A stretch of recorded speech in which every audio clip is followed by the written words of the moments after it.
নমস্কার, আপনারা দেখছেন সংকেত মিডিয়া, সোজা কথা সহজভাবে।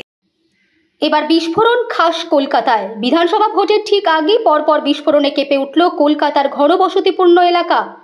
উড়ল বহুতলের ছাদ। সাত সকালে পাইক পাড়ার পরপর বিস্ফোরণে ছড়ালো আতঙ্ক। বিস্ফোরণে অভিঘাতে বাড়ির টিনের চাল উড়ে যায় পাশের বহুতলের ছাদ। বিস্ফোরণের ধাক্কায় পাশের বাড়ির টিনের ছাদও ভেঙে যায়। পরপর বিস্ফোরণের আওয়াজে এলাকায় কেঁপে ওঠে। জানা গিয়েছে, বন্ধ থাকা স্থানীয় ক্লাবে বিস্ফোরণটি ঘটে। বিস্ফোরণের পরেই আগুন ধরে যায় বাড়িটিতে। স্থানীয়দের অভিযোগ, পরিত্যক্ত ওই বাড়িতে কেউ বোমা রেখে গিয়েছিল। প্রমোটিং বিবাদের কারণেই এখানে বোমা মজুত করা হয়েছিল বলেই অভিযোগ।